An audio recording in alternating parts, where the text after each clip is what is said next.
아빠가 들려주는 R 데이터 시각화 김지영입니다. 어떤 치료가 부작용이 더 많을까? 이거 좀 전에 그를 이제 보여주는 그래프를 만들어 봤습니다. 그리고 이제는 R 데이터 시각화 이 응용 심화편 이전 책에 있는 그림을 한번 소개할 텐데요. 주소는 이렇습니다. 그래서 아까 거와 이거의 장단점이 있거든요. 한번 비교해 보시면서 볼게요. 아까 것은 이제 시간에 따라서 점점 달라지는 추세를 볼 수가 있었어요. 두 개 비교하면서. 근데 이거는 이제 누적된 것을 한꺼번에 보는 플랫입니다. 이 책의 몇 페이지냐? 564쪽에 있는 6-19 Adverse Events 플랫이라고 제가 이름을 지었는데요. 이렇게 생겼습니다. 책의 내용을 한번 볼게요. 그 데이터는 트리트먼트는 A, B 뭐 이렇게 A 약, B 약 이런 걸 이제 의미하죠. 그 다음에 좀 크게 볼까요?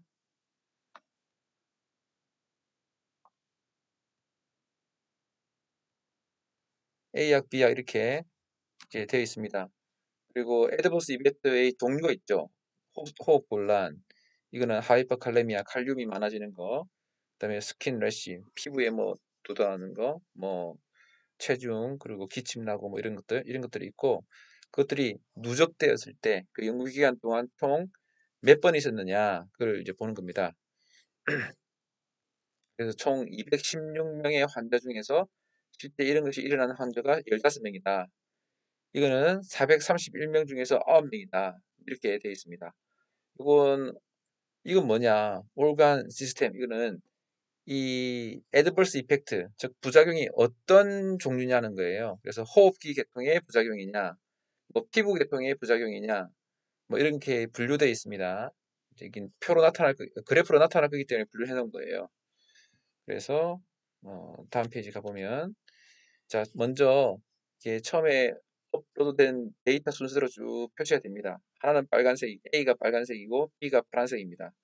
이렇게 보니까 이런 조금 더 확대해 볼까요? 이런 부작용이 어느 쪽이 더 많은지 비슷한지, 이 같은 경우는 유리너리 트랙 인펙션, 빈혈기 소변 감염은 거의 양쪽이 비슷해요. 근데 보미팅, 구토 증상이 있고 토하고 이런 것들은 파란색, 즉 B가 훨씬 더 많습니다. 그렇죠? 이거보다 한 2배보다 넘게 많죠. 그 다음에 그 상기도 감염은 비슷하고요. 지금 노지아 같은 경우는 B군이 파란색이 한 3배 이상 많습니다. 이런 것들을 확실히 알 수 있죠. 한눈에 금방 보이지 않습니까? 근데 이것뿐 아니라 통계적인 유인성을 보기 위해서 이거는 뭐냐? 렐러티브 리스크. 렐러티브 리스크가 얼마나 어느 쪽이 더 많은지를 보여주는 겁니다. 이 같은 경우는 거의 똑같고요. 1이고요. 이 같은 경우는 차이가 있네요. 보미팅이 차이가 있습니다. 또 이 같은 경우도 인썸니아, 불면증 같은 경우도 통계적인 의의를 가지고 있을 정도로 차이가 있고요. 노지아는 뭐 역시 차이가 있고요. 이런 식으로 양쪽이 어떻게 되는지를 비교해 줍니다. 이거는 이제 그 숫자가 나와 있고요. 이것들이 한꺼번에 플러스로 그려지면 전체 부작용에 대해서 확실히 알 수 있겠죠? 좀 더 크게 볼게요. 이런 플러스이 있어서 들립니다. 자, 알파 대 이걸 솔팅해 보는 방법이 알파벳으로 하는 방법이 있고, 렐러티브 리스크 뭐 이런 거 쭉 보는데 한번 볼게요. 다음에 566쪽입니다. 567쪽이고요. 이건 알파벳 순서로 딱 보여주는 거고,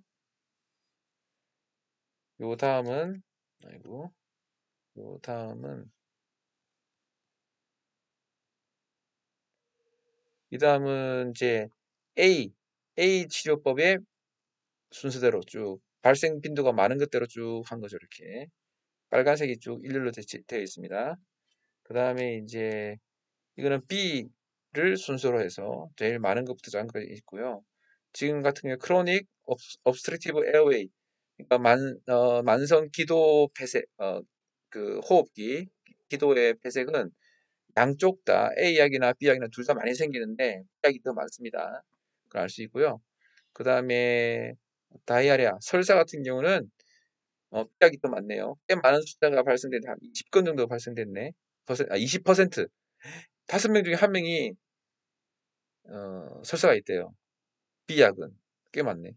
A약은 10명, 10%. 그러니까 한 10명 중에 한 명이 부작용이 있는 거죠. 이런 식으로 비율 이렇게 배치해 보면 이 약의 흔한 부작용이 뭔지 그런 것도 금방 알 수 있겠죠.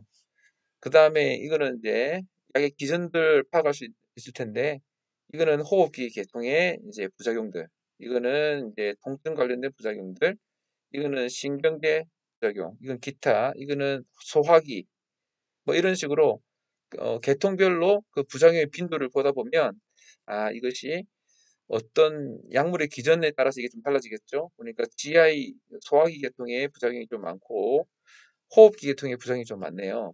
이런 약들의 그 기전도 생각해보면서 간단히 설명하기 좋겠죠. 이런 식으로 이제 했습니다. 나머지 것들 이제 다운받아 쓰시면 되고요.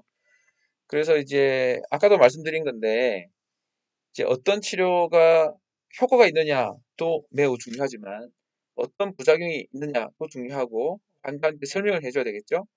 그래서 이제 이것들이 연구하다 보면 이제 당연히 이 유용성을 보는 검사를 하다 보면 부작용에 대한 기록이 나오거든요.